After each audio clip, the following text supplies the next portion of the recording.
જય સ્વામિનારાયણ તમામ હરિભક્તોને આજે આપણે પૂજ્ય આચાર્ય સ્વામીનું સુંદર પ્રવચન સાંભળવાના છે. ગુણાતીતાનંદ સ્વામીએ તેમની વાતોમાં કહ્યું છે કે 4 વાત એ જીવનું જીવન છે. આ 4 વાત કઈ છે તે વિશે આપણે જાણીશું અને તે 4 વાતો આપણે જીવનમાં દ્રઢ કરીશું. આપણે મહારાજ અને સ્વામીનો રાજીપો પ્રાપ્ત કરીશું. તેમણે આપણને સુંદર ધ્યેય આપ્યો છે તો તેમની મરજી પ્રમાણે આપણે જીવીશું. તેમણે જે નિયમો આપ્યા છે તે નિયમો પાળીશું અને તેમનો અત્યંત રાજીપો પ્રાપ્ત કરીશું. તો મહારાજ અને સ્વામી આપણા પર રાજી થશે. તો ચાલો આપણે પૂજ્ય આચાર્ય સ્વામીનું પ્રવચન સાંભળીએ. પુરુષોત્તમ મહારાજ ત્યાં બેઠા હતા જ વિશેષ નવા સ્વરૂપે બિરાજમાન થઈ આપણે બધાને ખૂબ લાભ મળશે. ને જેમ હમણાં વાત કરી સંતોએ એ પ્રમાણે પ્રમુખ સ્વામી મહારાજ જ્યાં જ્યાં પગલાં પડ્યા ત્યાં એમણે મંદિરો અને તીર્થો તૈયાર થયા. આજે ઠેર ઠેર આપણે જોઈએ છીએ દિન પ્રતિદિન વિકાસ થઈ રહ્યો છે. એમાં પણ સ્વામી ત્યાં બાજુમાં જ સોનગઢ ગામ છે, છાત્રાલય છે, મહિલા છાત્રાલય. ત્યાં બાપાનો ઉતારો હતો, ભટ્ટ સાહેબ હતા અને સ્વામીએ વાત કરી. ભટ્ટ સાહેબે કહ્યું કે અહીં કન્યાઓ માટેની વ્યવસ્થા છે, ઉકાઈમાં પણ કન્યા છાત્રાલય છે પણ કુમાર છાત્રાલય નથી, સાહેબ આપણે કરો. અને એ વખતે અહીંયા આગળ એમણે સાદી રૂમોમાં શરૂઆત થયેલી અને સ્વામી પોતે પણ એ બધા વિદ્યાર્થીઓ જે હતા એ વખતે એ લોકોનો ક્લાસ લે. પ્રમુખ સાહેબ પોતે જમણો હાથ કોને કહેવાય, ડાબો હાથ કોને કહેવાય, આ બધું શીખવાડે અને એ લોકોની ચિંતા પણ એટલી જ કરતા પોતે. અને આવું સરસ મજાનું છાત્રાલય નવું બાંધી આપ્યું એ પણ એમણે પોતે એવો સંકલ્પ કરેલો. કારણ કે આ બધા વિદ્યાર્થીઓ અહીંયા રહે, સારી રીતે રહી શકે, સારી રીતે ભણી શકે. બાજુમાં શાળા હતી. લોકો છાત્રાલયમાં રહેવા માટે સ્કૂલમાં એડમિશન લે. હમણાં વિદ્યાનગરમાં પણ એવું થયું, વલ્લભ વિદ્યાનગરમાં છાત્રાલય બન્યું તો લોકો અત્યારે હવે છાત્રાલયમાં એડમિશન મળતું નથી, અઘરું થઈ પડ્યું. કારણ કે આવા છાત્રાલયોમાં દાખલ થવા માટે જોડે જોડે સંસ્કાર મળે. સ્વામી બધા બ્રહ્મ વિદ્યાની કોલેજો છે. આ બ્રહ્મ વિદ્યાની કોલેજ, આ કોલેજમાં આ વિદ્યાર્થીને આ વિદ્યા ભણવા મળે. અને કોલેજનો મિનિંગ પણ એ લોકો એવો કર્યો, કોલેજ ભગવાન સાથે ચાલવું, ભગવાન સાથે ચાલે. એ અભ્યાસ નાનપણથી મળી જાય કે ભગવાન કાયમ છે, દરેકમાં ભગવાન રહ્યા છે ને એ ભગવાનનો વિચાર આપણને જીવમાં દ્રઢ થાય. એટલા માટે ગુણાતીતાનંદ સ્વામી પર વાત લખી કે 4 વાત તો જીવનું જીવન છે. શરીરનું જીવન તો ખોરાક મળે, આરામ મળે, પાણી મળે, હવા મળે એટલે શરીર ચાલે. પણ જીવ કાયમનો છે. શરીર કાયમનો નથી પણ કાયમનું કામ થાય એવું છે. આ શરીરે કરીને કાયમનું કામ થઈ શકે. તો 4 વાત તો જીવનું જીવન છે. જીવ કાયમનો છે.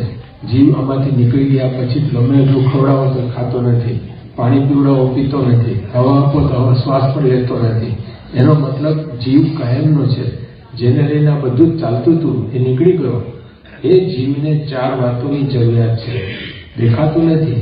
મંદિર દેખાય ને લોકોને, મન દેખાતું નથી એટલે મંદિર દેખાય નહીં, જરૂરિયાત પણ ના દેખાય. અને લોકોને એમ થાય કે મંદિરો કેમ બાંધે છે? પણ તંદુરસ્તી, મનની દુરસ્તી, ધનની દુરસ્તી, મન પણ દુરસ્ત જોઈએ. મન દેખાતું નથી. જેવા અન્ન એવા મન. મનમાં સારા વિચારો પ્રાપ્ત થાય, આચરણ સારું થાય તો મંદિરોની જરૂરિયાત સીધી રીતે ન દેખાય.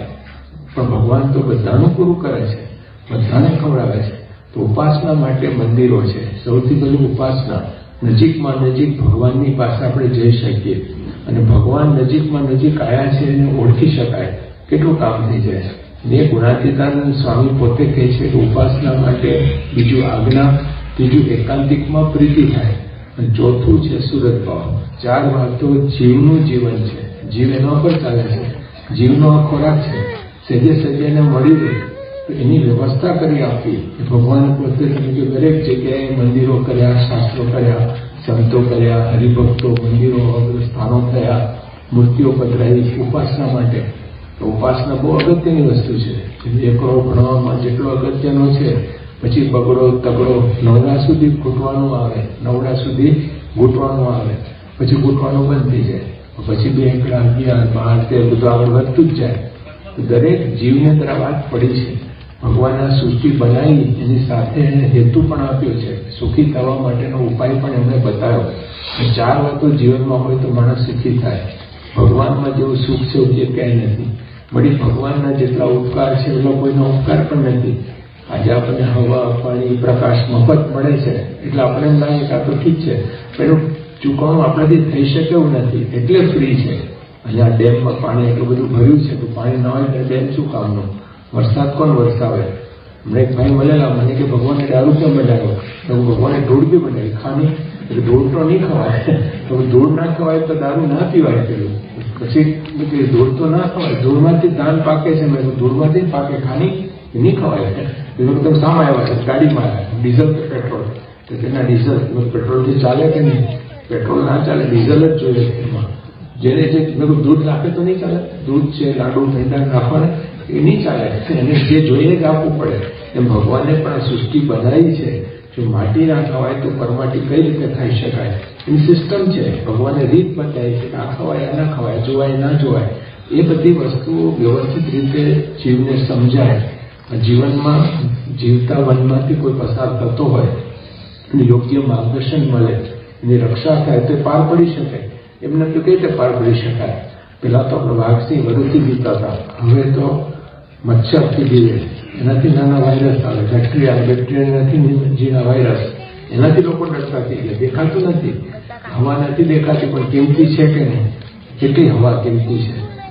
ગઈકાલે એક પ્રવચન સાંભળેલું, એની અંદર વાત કરી કે અમદાવાદમાં નવા બધા સાધકો આવે અમેરિકાથી. એ લોકોએ થયું કે આપણે ભગવાનને સરપ્રાઈઝ આપવું. શું સરપ્રાઈઝ? મુખવાસ તૈયાર કરીને આપવું. જૂનું ત્યાં આગળ એ વખતે મંદિરની નીચે નાના મોટા સુરો હતું ઠાકોરજીનું, ઉતારો ત્યાં ઉપર એક સીડીથી ઉપર જવાતું. ત્યાં આ લોકો બપોરે કોઈ ખબર ના પડે એટલે બપોરના કારણ કે 2 થી 4 વચ્ચે આ બધો કરવાનો પ્રોગ્રામ, અને 3, 3:15 વાગે તો આપી દેવાનો ઠાકોરજીને મુખવાસ, ગરમા ગરમ ફર્સ્ટ ક્લાસ. એટલે સગડો તૈયાર કર્યો, ગેસ બેસ તો મળે ને. અને બધી રૂમ બારણા બધા બંધ કરીને બેઠા અંદર 4 જણા. અને પછી ઉપર વેન્ટિલેટર હતું, ઉપર એક સીડી જાય પાછી. જો કોઈ જોઈ જાય તો તકલીફ, એટલે વેન્ટિલેટર બંધ કર્યું. પછી જે સગડો અંદર જે કાર્બન ડાયોક્સાઇડ થયું, પછી તો એ જ વખતે પાછા સત્સંગજીવન સ્વામી નીકળ્યા ત્યાંના કોઠારી હતા વખતે. અને બાજડિયા ડૉક્ટર બાજડિયા કોઈ દિવસ ત્યાં ના હોય, પણ તે દિવસ વળી ત્યાં આવ્યા હશે અને એ નીકળ્યા. એ વખતે અવાજ થાય, બચાવો બચાવવાના અમને તેમને ધબધબાથી બોલાવે. પછી તો જોયું તો શું થાય, પેલા પૂછ કોણ છે, શું છે? બારણું પછાડ ખોલે જ નહીં, બારણું ખોલે નહીં. પછી તોડ્યું બારણું, તો 3 જણ તો બેભાન જેવા થઈ ગયા હતા. એક જણ તો હજી તૈયારીમાં હતો, જે બોલ કરતો હતો ને. અને પેલા લોકો બી બોલ પડતા છે, પરિસ્થિતિ થઈ ગઈ થાય કે કાર્બન ડાયોક્સાઇડ એટલું બધું કામમાં લાગી ગયો, મુશ્કેલી મૂકી દીધા. પછી જેવા બહાર આવ્યા, હવા મળી સારી, ત્યારે ખબર પડી કે આ ઓક્સિજનની કિંમત કેટલી છે. એક બાટલો પર ચડાવે ને ત્યારે ખબર પડે માણસને એની કિંમત શું છે. એમ ભગવાનને આપણા પર ઉપકાર તો અનંત છે, અનંત ઉપકાર. ભગવાનને તમે નથી ભજતા એને ખવડાવે છે, ભગવાન નથી એવું કે એને પણ ખવડાવે તો છે. અન્નદાતા તો ભગવાન છે ને છે. આજે આખી દુનિયા ભેગી થાય તો પણ એક ફોતરું બનાવી શકે એમ નથી. ફોતરું આપણાથી બને નહીં, ધૂળમાંથી ધાન બને નહીં, એ ભગવાન બનાવે છે. રૂપિયા ખવાતા નથી, પૈસા ખવાતા નથી, અંતકાળે ભગવાન સાથે આવે છે. તો એ અક્ષરરૂપ તેને પુરુષોત્તમની ભક્તિ કરવી એ સનાતન સિદ્ધાંત છે. શરીર રૂપ થઈ ગયા આપણે. હમણાં એક લાખ બેઠા ત્યારે નીકળી જાય તો આપણું પાણી ના હાલે. એક જ દીપડો આવીને બેસે ને, ખાલી એક દીપડો ચડી થાય ને બેસે તો તમને જો કરે, શું હાલત થાય બોલો? આખો પ્રોગ્રામ કરી જાય. તો એનો મતલબ કે જીવમાં જે જીવ તો જે બકરામાં છે આમાં છે, પણ આમાં સગવડતા છે. અવાજ કરવાની નોર મારી ભૂખા મળે છે આપણા. તો બંદૂક વાળો કોઈ આવી ગયો તો કેવી હાલત પકડી નાખે. તો સ્વામી તો બખ્તર પહેર્યું હોય તો વાંધો ના આવે. તમે જો બુલેટ પ્રૂફ જેકેટ પહેર્યું હોય તો ગમે તે ગોળી ફોડો ને. સામાન્ય માણસ પણ લાભ લઈ શકે. ગમે તો વાંકું ચૂકું મીંડું હોય પણ નવડાની બાજુમાં નેવું થઈ શકે. એન્જિનની સાથે ડબ્બો જોડાય તો ડબ્બાને પણ એન્જિન કેવું પડે છે. શું કામ? ડબ્બાને એન્જિનને લઈને, એન્જિનને ડબ્બો ના કહેવાય, પણ ડબ્બાને તો એન્જિન કેવું પડે. જે કોઈ ચડી બેઠા બધા પહોંચી જાય, જે કોઈ ચડી બેઠા બધા પહોંચી જાય. ખબર પણ ના, ઘણા તો સુઈ જાય, પહોંચી જાય. એમ સ્વામી કહે છે સામાન્ય જીવ બધા લાભ લઈ શકે. એટલે સર્વ જીવ હિતાવ ભગવાન સ્વામિનારાયણે બધા માટે, બધા જીવો ત્યાંથી આગળ વધી શકે, જ્યાં છે ત્યાંથી આગળ વધી શકે. આમાં તો બધા પ્લે ગ્રુપવાળા હોય, પછી કેજી વાળા હોય, લોઅર કેજી, હાયર કેજી, અનેક પ્રકારના જીવો છે. બધાનું પૂરું કરવા માટે એમણે આ મંદિરો, શાસ્ત્રો અને સંતો બનાવ્યા. ઉકેલવા માટે શાસ્ત્રોમાં શબ્દો તો લખેલા હોય, જો ઉકેલનારા બરાબર ના હોય તો ગડબડ થઈ જાય. એમાં લખેલું કે દારૂ પીવો, ગધેડો તમાકુ ના ખાય. પેલો એક જણ ઉભો થઈ ગયો, ભાઈ ખાતો હશે કે હા કે તમાકુ ના ખાય ગધેડો કે રિવર્સ છે ને, વોલીબોલ જેવું થાય. શાસ્ત્રો છે શસ્ત્ર બની જાય. તો જો સત્પુરુષ થકી જ્યાં સમજવામાં આવે તો એનું કંઈક પરિણામ સરસ મજાનું મળી શકે. અહીંયા જે બધા તૈયાર થાય છે વિદ્યાર્થીઓ છાત્રાલયમાં વર્ષોથી, શરૂઆતમાં તો કંઈ ખબર જ નહોતી કે આ બધા આવતા કરતા, પણ છાત્રાલય શરૂ થયું ધીરે ધીરે આપણે જોઈએ છે એમ કરતાં કરતાં કેટલો વિકાસ થતો ગયો. આજે તો આ ચારે બાજુ વાતાવરણ પણ આખું બદલાઈ ગયું છે. કેટલા લોકો આવ્યા ને ગયા. એ વખતે આપણને લાગતું આ શું અહીંયા સ્વામી દાખલો કરતા હશે, કારણ કે એ વખતે અહીંયા જમનાદાસ કાકા હતા, એ પણ ધામમાં પધારી ગયા. પછી પાછા પ્રહલાદભાઈ હતા દ્રૌપદીમાં, એ પેલા રવિન્દ્ર દેસાઈ હતા, એ પણ ધામમાં પધાર્યા. આ બધા પછી બધા આપણે જો કેટલા બધા લોકો આવીને આ બધું કાર્યની અંદર કંઈક જુદી જુદી રીતે એ લોકોએ સેવા આપી છે. પણ સત્પુરુષ આવ્યા તો એને લઈને આપણને ભગવાનની ઓળખાણ થઈ. મોટા મોટો લાભ એ થયો કે જે કોઈ રીતે ખબર ના પડે. આ પૃથ્વી ચાલે છે 1 લાખ માઇલ સ્પીડ આ કોરોન ફરે છે, ખબર નથી પડતી. અહીંથી ખાડો ખોદો તો અમેરિકામાં નીકળો સીધા, તમે બોલો પૃથ્વી ગોળ છે ને આમ જોઈએ તો ખબર નથી પડતી લોકોને. એમ સ્વામી ક્યાં જેટલું પિંડમાં છે એટલું બ્રહ્માંડમાં છે. આ શરીરની અંદર મન પણ છે. એ મન છે એને માટે મંદિર છે. ભગવાન સ્થિર છે તો ભગવાનમાં આપણું મન લાગે. એ મન ક્યારે લાગે? એનો મહિમા સમજાય તો ભગવાનનો મહિમા સમજાય, એની કિંમત સમજાય કે ઓહો આવા મોટી પ્રાપ્તિ થઈ આપણને, આટલો મોટો લાભ થયો. અણુ જેટલું કરે તો પરમાણુ જેટલું કરો તમે મેરુ પર્વત જેટલું ભગવાન માની લે. આપણને લાગે ભગવાન બેઠા હસી જશે, અંબુભા સામે પેલા કાંઈ થતું નથી, કેટલું બધું કામ થાય. ક્લોરોફોર્મ સુંઘાડીને ડૉક્ટર કેટલું કામ કરે છે. એમ ભગવાન સતત કાર્ય કરતા હોય છે. તો બહુ મોટું દવાખાનું છે, જન્મ મરણનો રોગ મટે છે. આજે સામાન્ય વસ્તુ નથી. અને આ જબરજસ્ત વાત આપણને મળી છે. આપણા બહુ મોટા ભાગ્ય છે કે આ વાત આપણા હાથમાં આવી અને આવા પુરુષની પ્રાપ્તિ થઈ. પ્રમુખ સ્વામી મહારાજ અત્યારે મહંત સ્વામી દ્વારા આપણે જોઈએ છે કાર્ય ચાલે જ છે. પૃથ્વી ઉપર જેમ કરંટ તત્વ છે તો આ બધું ચાલે છે. આ કરંટ એવો છે કે ઉડેલો બલ્બી બેઠો કરતે એટલી તાકાત ધરાવે છે. આજે મહંત સ્વામી તમે દેશ પ્રદેશમાં હમણાં સેલવાસમાં એમણે વાત કરેલી કે કીડી સામાન્ય કીડી અહીંથી બેસી ગઈ, સીધી આફ્રિકા પહોંચી ગઈ. એમણે બતાવી દીધી ત્યાં આગળ. અને એમણે તો કીડી ઇન્ડિયાથી આવી, નહીં ટિકિટ, નહીં વિઝા, નહીં કાંઈ, પહોંચી ગઈ છે ને. સિલેક્શન સારું હતું નહીં તો પૂરું કરી દે વિચાર કરે. સામે મહંત સ્વામીએ તો ચટકો માર્યો હશે, સહન બી કર્યું હશે, ભગવાન જાણે. તો કહેવાનો આશય ગમે તેવો હોય પણ પાર કરવા માટે સાહેબ કે બધા મોટા છે, આપણે સૌથી નાના છે, બધા સમજે છે, હું કાંઈ સમજતો નથી. એવું પ્રમુખ સ્વામી મહારાજે આપણે પાઠ આપ્યા છે. અદ્ભુત વસ્તુ આપણને મળી છે. આજે મહારાજ કે દેહ મૂકીને જે પામવું જોઈએ તે દેહ છતાં મળી ગયું. શરીર મૂક્યા પછી જે મેળવવાની વાત પહેલા આપણને મળી ગઈ. આપણે બહુ ભાગ્યશાળી છીએ. આવી વાત મળી. જેમ ગાયના આચળમાંથી દૂધ મળે, દૂધ ગાયના આચળમાંથી મળે. પૂળો તો મોઢાગળ મૂકવો પડે ને, પાણી મોઢાગળ મૂકવાનું, બધું તમે આચળમાં મોઢું નાખો ને તો દૂધનું સુખ આવે. અને ગાયને સિંગડે મોઢું ભરાવો ને છઠ્ઠીનું દૂધ યાદ આવે. દાંત તોડી નાખે. આપણે કે કેલ્શિયમ, દૂધમાંથી કેલ્શિયમ દાંત બને, દાંત તોડી નાખે. વિચાર તો ખરો. તો દરેક વસ્તુનો સિસ્ટમ છે. ધૂળમાં દાંત રાખે, ધૂળ ખવાતી નથી. એમ ભગવાન તો બધે જ છે, પણ જે ઘટમાં ભગવાન પ્રગટ હોય એ જુદું કામ કરે છે. એ ઘટ જુદું કામ કરે. ભગવાન તો બધે છે, ક્યાં નથી? ભગવાન બધી જગ્યાએ છે. એમાં રાધાકૃષ્ણની પ્રતિષ્ઠા કરતા હતા ત્યાં આગળ સ્વામીને પૂછેલું એક વખત રાધાકૃષ્ણ પ્રતિષ્ઠા કરતા કે અક્ષરને પૂછો તો નહીં જ કરીએ આપણે તો.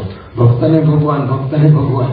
ઊંડે ઊંડે જાઓ તો ભગવાન પુરુષોત્તમ નારાયણ જ આવે કે અક્ષરને પુરુષોત્તમ મહારાજ બિરાજમાન છે. તો એ ભાવથી દરેકની અંદર તત્વ પડેલું છે. દરેક પાસે ખજાનો છે એને ખબર નથી. ખાલી એક્સરેના ચશ્મા પહેરવાથી હાડકા દેખાતા હોય, વાય લગાવવાથી આત્મા દેખાતો હોય, તો ઝેડ લગાવવાથી પરમાત્મા દેખાય, એમાં કોઈ શંકા નથી. પણ ત્યાં સુધી પહોંચવાનું છે. એ બહુ અઘરું કામ છે. ત્યાં સુધી પહોંચાડે કોણ? એવા સત્પુરુષ આપણને પહોંચાડે છે. એની કૃપાથી આપણને આ દ્રષ્ટિ મળે છે. હમણાં જે વીરસ્વરસાઈ વાત કરી, પૂર્વે પૂજ્ય ધર્મચંદ સાંઈ વાત કરી કે ભાઈ આ સત્પુરુષ છે ભગવાનની સાથે કેવા જોડાયેલા છે. એનાથી ભગવાન અણુ માત્ર છેટે નથી.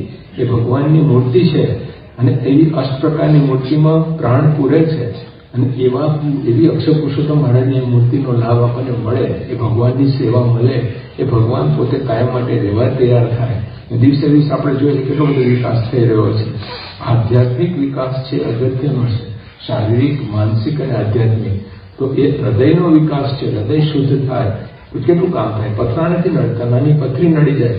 અહમ ગ્રંથિ, મમત્વ ગ્રંથિ, સંશય ગ્રંથિ, કર્મ ગ્રંથિ, ઈચ્છા ગ્રંથિ, હૃદય ગ્રંથિ, કેન્સર કરતા ભયંકર ગાંઠો છે, એની ટ્રીટમેન્ટ અહીંયા થાય છે. તો આવું મંદિર, તન મંદિર શરૂ થયું છે. આપણે એનો પૂરેપૂરો લાભ લેવાનો છે. જેટલો લાભ લઈએ એટલો ઓછો. અહીંયા આગળ તો 6-3 વિદ્યાર્થીઓ બધા લાભ લે છે. સંતો બી દાખલો કરે છે. આજુબાજુનો સુદર્શન સ્વામીને દાખલો કરે છે. દેવરત્ન સ્વામી, ગામોગામ બધા બંને સંતો, અને પાછી યોગેશ સ્વામી આવ્યા છે હમણાં. આ બધું સ્કૂલ પણ થવાની છે. બધું ઘણું બધું કામ થવાનું. અને આજે બધું વિવેકસાગર સ્વામી અહીંયા સ્વામી સાથે પડછાયાની માફક બધા રહેલા છે. ધર્મચરણ સ્વામી બધા. વિશેષ તો વિવેકસાગર સ્વામીને આપણે સાંભળીએ, કારણ કે આવા સંત મળવા જ અઘરા છે. પહેલી વાત તો સ્વામીની કૃપાથી જ આપણને પ્રાપ્તિ થાય છે. અને એમની કોઈ લાઈન ના મળે છતાં નહીં એવું કાંઈ માનતો હતા. દાસણાજી હતા, એ પ્રોગ્રામ થયેલો, સ્વામી ત્યાં મધુબન ડેમમાં બતાવ્યું તો કાંઈ તો પડી ગયા હતા, બધા પડતી એ પાટિયા બધા છૂટા પડી ગયા. પછી અંદર વચ્ચે બધા તો આખા ઉતરી ગયા. એ પણ એનો પ્રસંગ હતો. તો અહીંયા આગળ દિલાવરસિંહ જાડેજા બી હતા, સ્વામી પોતા. તો ખૂબ અહીંયા આગળ ટોકાઈમાં આપણે જોયેલ છે. એક બેગડવાળા સાહેબ હતા. બધા ઘણા બધા માધુભાઈ પણ આવીને ઇન્ટરનેટિંગનું કરી ગયા. બધા ઘણા બધા યોગમાં આવતા ગયા. વિદ્યારત્ન સ્વામી પણ અહીંયા હતા, બહુ દાખલો કરતા. અત્યારે મહેસાણા બાજુ છે. તો આ બધા સંતોનું આપણે જોઈએ છે. સ્વામીનું પ્રદાન કેવું, જેમ ડેમના પાણી અત્યારે કશું દેખાય નહીં, ત્યાંથી ક્યાં પાણી પહોંચાડ્યા. એમના અક્ષર પુરુષોત્તમનો ડંકો દેશ પ્રદેશમાં વાગી ગયો. આજે દુનિયાના 197 દેશો છે ટોટલ. એમાંથી 193 દેશના લોકો તો આપણે દિલ્હી અક્ષરધામમાં આવી ગયા. અને એ લોકોએ બધા જોઈને પ્રભાવિત થયા. આવી સરસ મજાની વાત છે, આવી સરસ મજાની વસ્તુ છે. તો દિન પ્રતિદિન વિકાસ થતો જાય છે. કે અબુધાબીમાં પણ મંદિરનું કામ ચાલે છે. ત્યાંથી 27 એકર જમીન આપી ત્યાંની સરકાર. ત્યારે બધી બને જ નહીં, આ લોકોને મેળ જ ના પડે. મિયાને માધ્યમને મેળ ના પડે, પડી ગયો. આપણે જોઈએ છે સ્વામિનારાયણ બધાને ભેગા કરે. BAPS છે એ કોઈને નિગ્લેક્ટ નથી કરતા. કે તમે સાચા ક્રિશ્ચન થાવ, સાચા મુસ્લિમ થાવ, સાચો થાય તો વાંધો ના આવે. સારું અને સાચું એમાં બહુ ફરક છે. સારું હોય એ સાચું ના હોય. સાચું ઇમ્પોર્ટન્ટ છે. સત્ય વસ્તુ સાચી જો મળે એમ આ જ્ઞાન સાચું છે. આના પછી હવે નવું કાંઈ નથી. જેમ બીમાં કંઈ દેખાય નહીં, બીજમાં કશું દેખાય નહીં. વાવીએ ને ફણગા ફૂટે, થોડા દિવસ પછી પાંદડા આવે, પછી કડી આવે, પછી ફૂલ આવે, પછી ફળ આવે, પછી શું આવે? તો હવે કંઈ ના આવે. એ ફળ પાકે એટલે આગળ જાય. એ ફળ પાકે એટલે આગળ જ જવાનું. એમાં જ્ઞાન પણ એવું ફાઇનલ છે. આના પછી હવે નવી કઈ વસ્તુ મળેલી છે નહીં. મહારાજે કહ્યું કે ગુણાત્યાન સ્વામી મૂળ અક્ષર, સજાનંદ સ્વામી પુરુષોત્તમ નારાયણ છે, અને પ્રગટ સત્પુરુષ એ મોક્ષનું દ્વાર છે. એના દ્વારા આપણો મોક્ષ થાય છે. વર્તમાન કહેવા મહંત સ્વામી મહારાજ એમની આજ્ઞાથી આજે બધા ઘણા બધા સંતો હરિભક્તો બધા અહીંયા આગળ વધાર્યા છે. પૂર્વે જે હરિભક્તો થઈ ગયા તો ભગવાનના ધામમાં બેઠા થતા પણ આનંદ લે છે. સ્વામી બાપાની પણ દ્રષ્ટિ છે. ખૂબ બધાની ઈચ્છાથી પ્રેમથી આજે સરસ મજાનો ઉત્સવ થયો છે. મહારાજ સાહેબને ખૂબ પ્રાર્થના કરીએ કે આપણે વિશેષ ને વિશેષ લાભ મળે.